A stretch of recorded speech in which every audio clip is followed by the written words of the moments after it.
உலகெங்கும் உள்ள தமிழ் மாணவர்களுக்கு வணக்கம். இன்னைக்கு நம்ம பார்க்க போறது லாஜிஸ்டிக் ரிக்ரெஷன். இது வரைக்கும் நம்ம பார்த்த வீடியோஸ் எல்லாமே மேத்தமேட்டிக்கல் கான்செப்ட்ஸ் எக்ஸிஸ்டிங், இதுக்கு முன்னாடி ரொம்ப வருஷமா நம்ம மேத்தமேட்டிக்ஸ் கீழே நம்ம என்ன படிச்சோமோ அதெல்லாம் நம்ம பார்த்துட்டு இருக்கோம். ஸோ இப்போ நான் என்ன உங்களுக்கு கொடுக்குறேன் அப்படின்னா logistic regression.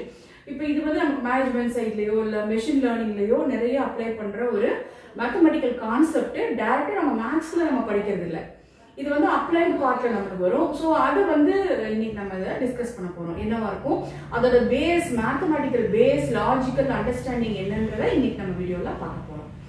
Okay, so first logistic regression. யூஸ்வலாக நம்ம படிக்கிற ரிக்ரெஷன் இருக்கு, அப்போ இது வந்து லாஜிஸ்டிக் ரிக்ரெஷன் சொல்றாங்க. அப்போ நார்மலாக நம்ம படிக்கிற ரிக்ரெஷன் இருக்கு இல்லையா, அதுக்கும் இதுக்கும் டிஃபரன்ஸ் என்னன்னு தெரிஞ்சுக்கிட்டு நம்ம கொஞ்சம் இன்டெப்த்தாக நம்ம உள்ள போகலாம். ஃபர்ஸ்ட் இப்போ டிஃபரன்ஸ் என்னன்னு பார்த்தீங்கன்னா, நார்மல் ரிக்ரெஷனை நம்ம ரிக்ரெஷன் லைனை ரெப்ரசென்ட் பண்ணுவோம். லீனியர் ரெப்ரசன்டேஷன்ல இருக்கு, நான் லீனியர் ரெப்ரசன்டேஷன்ஸ் இருக்கு. எத்தனை வேரியபிள் உள்ள இன்வால்வ் ஆயிருக்குங்கிறத வச்சு நம்ம அந்த ஈக்குவேஷன்ஸை நம்ம மாடிஃபை பண்ணுவோம், சேஞ்ச் பண்ணுவோம். ஸோ இப்போ நம்ம ரெகுலரா பார்க்குற ரிக்ரெஷன் எப்படி இருக்கும், யூஸ்வலா நம்ம பார்க்குற ரிக்ரெஷன் எப்படி இருக்கும் அப்படின்னா, அதுல வந்து ஒரு ப்ரிடிக்ஷன் மாடல். அது நீங்க வந்து இப்போ பாஸ்ட் 10 இயர்ஸோட டேட்டாவை உள்ள போடுறீங்க அப்படின்னா, அதுல இருந்து நீங்க என்ன படிப்பீங்க, என்ன நீங்க எடுத்துப்பீங்க அப்படின்னா, ஃபியூச்சர்ல இன்னொரு 2 இயர்ஸ் கழிச்சு என்ன நமக்கு அவுட்புட் வரும், ஒரு 5 இயர்ஸ் கழிச்சு நான் என்ன எக்ஸ்பெக்ட் பண்ணலாம் அப்படின்ற ஒரு ப்ரிடிக்ஷன் மாடலுக்கான ரிக்ரெஷன் லைன் தான் அது, ரிக்ரெஷன் மாடல் தான் அது. இப்போ இது வந்து எக்ஸாக்டா நீங்க ஒரு 10 இயர்ஸ் கழிச்சோ இல்லை 3 இயர்ஸ் கழிச்சோ 2030ல எனக்கு என்ன வேணும், பாஸ்ட் 10 இயர்ஸ் டேட்டாவை நீங்க கொடுத்துருக்கீங்க, ஃபியூச்சர் டேட்டாவை கேட்டீங்கன்னா அது கொடுக்கும் உங்களுக்கு. ஸோ அந்த ரிக்ரெஷன்ல இருந்து நம்ம ஃபியூச்சர் ப்ரிடிக்ஷன்ஸை நம்ம எடுத்துக்க முடியும், வேல்யூஸை நம்ம எடுத்துக்க முடியும். பட் இப்போ நம்ம பார்த்துட்டு இருக்கிற லாஜிக்கல் ரிக்ரெஷன் என்ன பண்ணுது அப்படின்னா, உங்களுக்கு அது கிளாசிஃபையரா யூஸ் ஆகுது, கிளாசிஃபை பண்றதுக்காக அது நமக்கு யூஸ் ஆகுது. அதாவது இண்டிகேட் பண்ணும் இது நம்மளுக்கு ஓகேவா இல்லையா.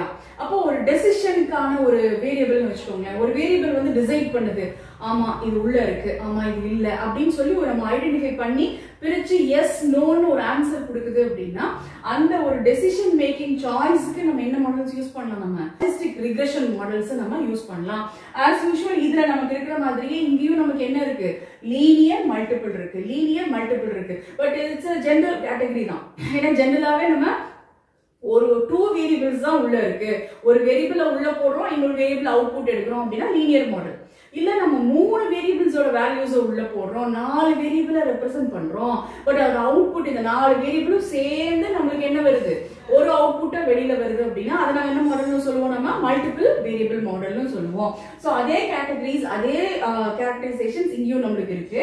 பட் இங்க மேஜர் டிஃபரன்ஸ் என்ன, ரிக்ரெஷனுக்கும் நார்மல் ரிக்ரெஷனுக்கும் இல்ல லாஜிஸ்டிக் ரிக்ரெஷனுக்கும் இருக்கிற டிஃபரன்ஸ் என்னன்னு பாத்தீங்கன்னா, வேல்யூஸா அவுட்புட் கொடுக்காம ப்ராபபிலிட்டியா அவுட்புட் கொடுக்குது. ப்ராபபிலிட்டி நம்மளுக்கு எங்க தேவைப்படுது, எங்க நம்ம அந்த ப்ராபபிலிட்டி யூஸ் பண்றோம் அப்படின்னா, yes or no, binary variable. For example இப்போ இதோட வேல்யூஸ் எப்படி இருக்கு நமக்கு அப்படின்னா, பைனரி ரிசல்ட்ஸை ப்ரொடியூஸ் பண்ணுது, belongs to the category. So நம்ம அந்த கலெக்ஷனுக்குள்ள அந்த செட்டுக்குள்ள இருக்கா இல்லையான்றதை நம்ம ஒரு டெசிஷன் எடுக்கிறதுக்கு நம்மளுக்கு இந்த வேரியபிள் யூஸ்ஃபுல்லா இருக்கும். கிளாசிஃபை பண்ணணும், கிளாசிஃபை பண்றதுக்கு அப்படின்னா 2 டிஃபரெண்ட் கிளாசிஃபையர்ஸ் இருக்கு. ஜெனரேட்டிவ் கிளாசிஃபையர்ஸ்னு சொல்லுவோம், செகண்ட் ஒன்னா டிஸ்கிரிமினேட்டிவ் கிளாசிஃபையர்ஸ்னு சொல்லுவோம். ஜெனரேட்டிவ் கிளாசிஃபையர்ஸ் வந்து அதோட கிளாசிஃபிகேஷனோட பேசிஸ் வந்து டிஃபரெண்டா இருக்கும், அது பேஸ் தியரம் பேஸ் பண்ணி வரும். ஃபார் எக்ஸாம்பிள் நெய்வ் பேஸ் மாடல் பார்க்குற லாஜிஸ்டிக் ரிக்ரெஷன் மாடல் என்ன கேட்டகரியில வருதுன்னா, டிஸ்கிரிமினேட்டிவ் கிளாசிஃபையர் மாடலுக்குள்ள வருது. ஓகே, பட் இப்போ நம்ம நம்மளுடைய ஒரிஜினல் டாபிக் குள்ள வருவோம். லாஜிஸ்டிக் ரிக்ரெஷன் என்ன பண்ணும், அதோட ரோல் என்ன. ஒரு ரிக்ரெஷன் அப்படின்னா ஒரு ஃபங்க்ஷன், அது நம்ம ஒரு ரெப்ரசன்டேஷன் நம்ம பண்ணுவோம் இல்லையா. ஸோ அப்படி ரெப்ரசன்டேஷன் பண்றப்போ இங்க நமக்கு வர ரிசல்ட் எப்படி இருக்கணும், ஒரு ப்ராபபிலிட்டியா இருக்கணும். It must be a probability function. Probability ஃபங்க்ஷன்னா கண்டிப்பா அதோட வேல்யூ எதுக்குள்ள எதுக்குள்ள இருக்கணும், 0 to 1 இருக்கணும். So it is a function from R. R value எவ்வளோ பெரிய ரேஞ்ச் வேணா நீங்க கொடுக்கலாம், 100,000 2 lakhs என்ன வேணாலும் நீங்க உள்ள இன்புட் கொடுக்கலாம். என்ன கொடுத்தாலும் உங்களுக்கு வெளியில வர அவுட்புட் எதுக்குள்ள இருந்து இருக்கணும், 0ல இருந்து 1க்குள்ள இருக்கணும். where 0 means no, 1 means yes, அவ்வளவுதான். இதுக்குள்ள டிஃபரெண்ட் வேல்யூஸ் இருக்கும், பட் நீங்க என்ன பண்ணிக்கலாம், ஒரு த்ரெஷோல்ட் வேல்யூவை உள்ள கொடுத்து, ஃபார் எக்ஸாம்பிள் இப்போ நான் இப்போ 0 0.1 0.2 இதுல இருந்து எனக்கு 1 வரைக்கும் வேல்யூஸ் இருக்கு அப்படின்னா நான் ஒரு கட் ஆஃப் இல்ல த்ரெஷோல்ட் வேல்யூ நான் ஃபிக்ஸ் பண்ணிக்கலாம். 0.7 ஃபிக்ஸ் பண்றேன்னு வெச்சுக்கோங்க. சோ 0.7க்கு கீழ இருக்கிற வேல்யூஸ்க்குலாம் நான் என்ன பண்றேன், அதுக்கெல்லாம் 0 அசைன் பண்ணிக்கிறேன். 0.7 அதுக்கு மேல இருக்கிற வேல்யூஸ்க்கு நான் 1 அசைன் பண்றேன். அப்ப நான் ஆட்டோமேட்டிக்கா கிளாசிஃபை பண்ணிட்டேன். 0.6 சம்திங் எல்லாம் எதுக்குள்ள வந்துருது, நம்மளுக்கு 0வா கன்வர்ஜ் ஆயிடுது. 0.7 அண்ட் above வேல்யூஸ் அது கண்டிப்பா என்னவா இருக்கும், 1 வரைக்கும் இருக்கும். அந்த வேல்யூஸ்க்குலாம் நம்ம என்ன பண்ணலாம், 1 நம்ம பிரிச்சுட்டோம் அப்படின்னா இந்த threshold வேல்யூவை ப்ராப்ளமை டிபெண்ட் பண்ணி நம்ம ஃபிக்ஸ் பண்ணிக்கலாம். It's our choice. நம்ம என்ன சொல்றோம், நம்ம ஃபார் எக்ஸாம்பிள் இப்போ நீங்க வந்து நம்மளோட லீனியர் ரிக்ரெஷன்ல உங்களோட கிரெடிட் ஸ்கோர்னு வெச்சுக்கோங்க. இப்போ நம்ம பார்க்குற இந்த டயக்ராம் ஒரு நார்மல் ரிக்ரெஷனை ரிஃப்ளெக்ட் பண்ணுது. y கிரெடிட் ஸ்கோரையும் எக்ஸ் வந்து சேவிங்ஸையும் மென்ஷன் பண்ணுறாங்க. அதில் பீட்டா நாட் பீட்டா என்கிறதெல்லாம் அந்த கரண்ட் சுச்சுவேஷனோட கான்ஸ்டன்ட்ஸ் அதெல்லாம் வந்து நம்ம எடுத்து ஃபைன் பண்ணுற மாதிரி இருக்கும். ஸோ டிபெண்டிங் அப் அந்த மாடல் நம்ம இந்த வேல்யூஸை நம்ம ஃபிக்ஸ் பண்ணுற மாதிரி இருக்கும். இப்போ இதில் நமக்கு வந்து we are getting a line. அந்த லைன் பார்த்தீங்கன்னா உங்களுக்கு அந்த கிராஃபில் கரெக்டாக மார்க் பண்ணியிருப்பாங்க. ஒரிஜினல் வேல்யூஸ்லாம் இப்படி டாட்டட் வேல்யூஸாக இருக்குது. அதில் நம்ம ஃபார்ம் பண்ணுற இந்த லைன் எப்படி இருக்கும், நடுவில் கிராஸ் ஆகிற அந்த லைன் மாதிரி இருக்கும். இப்போ இந்த லைனை யூஸ் பண்ணி நீங்கள் எந்த ஒரு ஃபியூச்சர் பார்த்தீங்கன்னா எக்ஸுக்கும் நிறைய வேல்யூஸ் போட்டிருக்காங்க, ஒய்க்கும் எவ்வளோ வேல்யூஸ் வேணாலும் போடலாம். ஸோ இது வந்து ஜஸ்ட்டு வேல்யூஸோட ரெப்ரசன்டேஷன்.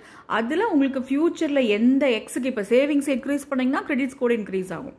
ஸோ அந்த மாதிரி உங்களுக்கு ஒரு கனெக்ஷனை ஜஸ்ட் அதோடைய ரிலேஷன்ஷிப்பை வச்சுக்கிட்டு ஃபியூச்சர் ப்ரிடிக்ஷனுக்கு நம்ம பண்ணுறதுக்கு ஹெல்ப்ஃபுல்லாக இருக்கும். இதுதான் வந்து பர்பஸ் ஆஃப் ரிக்ரெஷன். கிரெடிட் ஸ்கோரை நம்மளோட கிரெடிட் ஸ்கோர் தான் கால்குலேட் பண்ண முடியும். நம்ம எப்படின்னா ரிக்ரெஷன் யூஸ் பண்ணீங்கன்னா you can calculate only the credit score. But ஆனால் நீங்க லாஜிஸ்டிக் ரிக்ரெஷன் மாடல் யூஸ் பண்ணீங்கன்னா கிரெடிட் ஸ்கோர் அதெல்லாம் யூஸ் பண்ணி எல்லா விஷயத்தையும் நீங்க உள்ள போடுறீங்க. இது வரைக்கும் நீங்க எங்க லோன் வாங்கிருக்கீங்க, நீங்க என்னெல்லாம் வேரியபிள் உள்ள வச்சுக்கிறீங்க, ஜுவல் லோன் எவ்வளவு இருக்கு, ஹவுசிங் லோன் எவ்வளவு இருக்கு, எல்லா பர்சனல் லோன் எவ்வளவு இருக்கு, இது எல்லாத்தையும் நீங்க உள்ள போட்டு கிரெடிட் ஸ்கோரையும் நீங்க இம்ப்ளை பண்ணி ஃபைனல் ரிசல்ட் ஒரு நியூ லோன் அப்ளை பண்றீங்கன்னா அவங்க என்ன கொடுக்கணும், லோனுக்கு எலிஜிபிளா இல்லையான்னு ரிசல்ட் கொடுக்கணும். அந்த டெசிஷன் அவங்க எடுத்து ஆகணும். ஸோ அந்த டெசிஷனை நம்ம எதுல எடுத்துக்கலாம், நம்மளோட லாஜிஸ்டிக் ரிக்ரெஷன்ல நமக்கு ரிசல்ட் கிடைச்சிடும். நமக்கு லோன் அப்ளிகபிளா எலிஜிபிளா இல்லையா, eligible not eligible, yes or no பேட்டர்னா நம்மளுக்கு வந்து அவுட்புட் கிடைக்கும். இப்போ நம்ம டயக்ராமில் பார்க்குறது நம்மளோட லாஜிஸ்டிக் ரிக்ரெஷனோட ரெப்ரசன்டேஷன். நம்ம மேலே பார்த்துருக்குற அந்த மாடல் பி ஆஃப் எக்ஸ்னு கொடுத்துருக்குற மாடலுக்கான ரெப்ரசன்டேஷன் தான் கிராஃபில் இருக்குது. இந்த மாதிரி பேட்டர்னில் இருக்கிற இந்த டயக்ராமுக்கு இந்த கர்வுக்கு என்ன சொல்லுவோம்னா சிக்மாய்ட் ஃபங்க்ஷன். ஸோ இப்போ ஒரு சிக்மாய்ட் ஃபங்க்ஷனுக்குள்ளே இருக்குது. இதில் நீங்கள் அப்சர்வ் பண்ணால் நம்மளோட எக்ஸ் ஆக்சிஸ் வேல்யூஸ் எவ்வளோ வேணாலும் போகலாம், எவ்வளோ வேல்யூஸ் வேணாலும் உங்களுக்கு இருக்கலாம். பட் ஒரிஜினலாக நம்மளோட ஒய் ஆக்சிஸ் அதாவது பி ஆஃப் எக்ஸ் வேல்யூஸ் எதுலேருந்து எதுக்குள்ளே தான் இருக்குது, 0லேருந்து 1 வரைக்கும் தான் இருக்குது. எவ்வளோ இன்க்ரீஸ் ஆனாலும் அது என்ன தான் இருக்கும், 0 to 1 வரைக்கும் தான் இருக்குது. ஸோ லோன் அப்ரூவ் ஆகுமா இல்லையான்றதை நம்மளோட வேல்யூஸை வச்சு நம்ம என்ன வேல்யூ இந்த கர்வில் எந்த இடத்துல உங்களோட பொசிஷன் இருந்தாலும் பரவாயில்ல, அது ஒரு பர்டிகுலர் த்ரெஷோல்ட் வேல்யூவுக்கு மேலே போனால் 1க்கு போயிடும். த்ரெஷோல்ட் வேல்யூக்குள்ளே இருந்தது அப்படின்னா அது ஆட்டோமேட்டிக்காக 0க்கு அது புஷ் பண்ணிடும். இன்றைக்கி நம்ம பார்த்த இந்த லாஜிஸ்டிக் ரிக்ரெஷன் மாடலோட ஐடியா என்ன, மேத்தமேட்டிக்கல் பேஸ் என்ன அப்படின்றத நான் உங்களுக்கு சொல்லியிருக்கேன். இதில் உங்களுக்கு எவ்வளோ தூரம் புரிஞ்சிருக்கு, இன்னும் என்ன மாதிரி உங்களுக்கு தேவைப்படுது, டவுட்ஸ் ஏதாவது இருக்குது அப்படின்னா நீங்கள் உங்களோட கமெண்ட் பாக்ஸில் கமெண்ட்ஸ் போஸ்ட் பண்ணலாம். நன்றி, வணக்கம். Thank you viewers. எங்கள் சேனலை லைக் பண்ணுங்கள், ஷேர் பண்ணுங்கள், சப்ஸ்கிரைப் பண்ணுங்கள்.